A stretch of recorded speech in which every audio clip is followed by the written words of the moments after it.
Hello everyone, मैं आकांक्षा हाजिर हूं आज की कुछ खबरों के साथ। ऐसी खबरों के साथ जो हम सभी को कुछ नई जानकारियों से अवगत कराती है। वंदे भारत मिशन का 5वां चरण 1 अगस्त से शुरू होगा। इस चरण में 23 देशों में फंसे भारतीयों को लाने के लिए कुल 792 उड़ानें संचालित की जाएगी। इनमें 692 अंतर्राष्ट्रीय और 100 घरेलू उड़ानें शामिल हैं। इनमें खाड़ी के देशों के अलावा America, Canada, Britain, Germany, France, Australia, New Zealand, Malaysia, Philippines, Singapore, Myanmar, Thailand, चीन, इजराइल और किर्गिस्तान शामिल है। बताया गया कि देश के 21 हवाई अड्डे पर लगभग 1,30,000 भारतीयों को लाया जाएगा। वंदे भारत मिशन के अंतर्गत अब तक 8,78,921 भारतीयों को स्वदेश लाया गया है। इसके अलावा 1,07,452 भारतीय नेपाल, भूटान, म्यांमार, पाकिस्तान और बांग्लादेश से सड़क के रास्ते स्वदेश वापस आए हैं। खादी को बड़ा प्रोत्साहन। भारतीय रेड क्रॉस सोसाइटी KVIC से 1,80,000 फेस मास्क खरीदी गई। अपनी गुणवत्ता और किफायती कीमत के कारण खादी फेस मास्क की लोकप्रियता पूरे देश में बढ़ रही है। इसी क्रम में खादी और ग्राम उद्योग आयोग को इंडियन रेड क्रॉस सोसाइटी से 1,80,000 मास्क की आपूर्ति प्रतिष्ठित खरीद आदेश मिला है।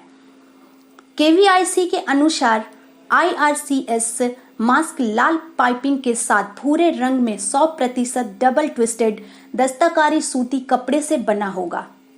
विशेष रूप से भारतीय रेड क्रॉस सोसाइटी के लिए KVIC ने in double layer cotton mask का डिजाइन तैयार किया है, जो उनके द्वारा उपलब्ध कराए गए हैं नमूनों के रूप में। अगले महीने मास्क की आपूर्ति शुरू हो जाएगी। खादी फेस मास्क की भारी मांग आत्मनिर्भर भारत की दिशा में एक बड़ा कदम है। इससे हमारे खादी कारीगरों को अधिक धागे और कपड़ों का उत्पादन करने में मदद मिलेगी और इस कठिन समय में उनकी आय में और वृद्धि होगी। KVIC के राष्ट्रपति भवन, प्रधानमंत्री कार्यालय, केंद्र सरकार के मंत्रालयों और आम जनता से KVIC ई पोर्टल पर आपूर्ति के लिए बार बार आदेश मिलते हैं। KVIC ने भारतीय रेल को 20,000 से अधिक फेस मास्क की आपूर्ति की है। बिक्री के अलावा KVIC ने पूरे देश में खादी संस्थानों के माध्यम से जिला पदाधिकारियों को लगभग 10 लाख खादी मास्क वितरित की है। फेस मास्क कोरोना महामारी से लड़ने के लिए सबसे महत्वपूर्ण उपकरण है।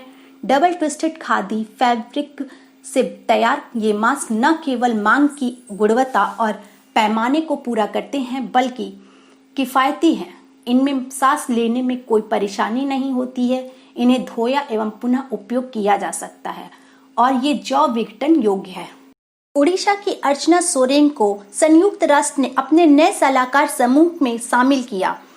भारत की जलवायु कार्यकर्ता और Tata institute of social sciences की छात्रा अर्चना सोरेन को संयुक्त राष्ट्र महासचिव एंटोनियो गुतेरेस ने अपने नए सलाहकार समूह में शामिल करने के लिए नामित किया है।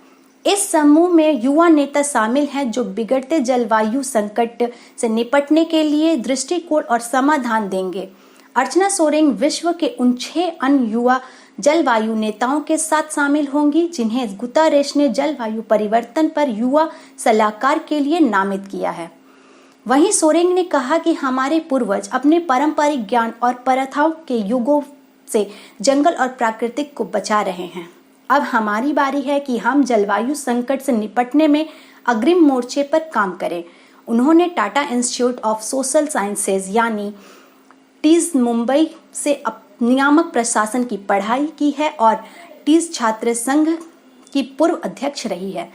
अब ओडिशा के आदिवासी बहुल सुंदरगढ़ जिले की रांची रोड से 5 किलोमीटर की दूरी पर स्थित बिहाबंद गांव निवासी अर्चना सोरेन ने जिले के साथ साथ पूरे देश का नाम बढ़ाया है।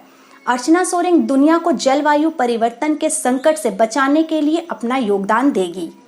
नागालैंड और तमिलनाडु में 31 अगस्त तक लॉकडाउन बढ़ा दिया गया है। वहीं त्रिपुरा में राजव्यापी पूर्ण लॉकडाउन 4 अगस्त तक बढ़ा दिया गया है। बिहार में फिर 16 दिनों के लिए बढ़ा लॉकडाउन। जानते हैं हम इस लॉकडाउन में जारी किए गए गाइडलाइंस। सभी अस्पताल और स्वास्थ्य सेवाओं से जुड़े लोग और कार्यों को छूट दी गई है।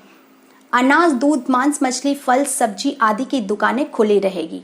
जिला प्रशासन दुकानों एवं बाजार का समय तय करेगा। बैंक और एटीएम खुले रहेंगे। होटल, रेस्तरां एवं ढाबे आदि खुलेंगे, लेकिन केवल होम डिलीवरी देंगे। रेल एवं हवाई सफर को अनुमति रहेगी। ऑटो एवं टैक्सी पूरे राज्य में चलते रहेंगे। निजी वाहन चलेंगे। जरूरी सेवाओं के लिए गाड़ियों का संचालन किया जा सकता है। पुलिस सुरक्षा और आपातकालीन सेवा खुली रहेगी। नाइट कर्फ्यू रात 10 बजे से सुबह 5 बजे तक लागू होगा। वहीं इन पर लगाए गए हैं प्रतिबंध। कंटेनमेंट जोन में सभी तरह की गतिविधियों पर प्रतिबंध जारी रहेगा। राज्य सरकार तथा भारत सरकार के कार्यालय, अर्ध सरकारी कार्यालय और सार्वजनिक निगमों के कार्यालयों में 50% कर्मचारी के साथ काम होगा। निजी कार्यालयों में ऐसा ही प्रावधान रहेगा। केवल बिजली, पानी, स्वास्थ्य, सिंचाई, खाद्य वितरण, कृषि एवं पशुपालन विभागों को इसमें छूट दी गई है। हम सभी ने देखा कि कोरोना महामारी दिन प्रतिदिन बढ़ती ही जा रही है। ऐसी विपरीत परिस्थिति में 2 गज की दूरी और मास्क पहनते हुए खुद को सेफ रखते हुए दूसरे को भी सेफ करें। और जिस तरह भारत सरकार विदेशों से लोगों को उनके घर पहुंचाकर मानवता का काम कर रही है, ठीक उसी तरह हमें भी अपने आसपास में बाहर से आए लोगों की मदद करते हुए उनके साथ मानवीय व्यवहार करें। आज के लिए इतना ही। फिर कल मिलेंगे नई जानकारी के साथ। Thank you. Thanks for watching.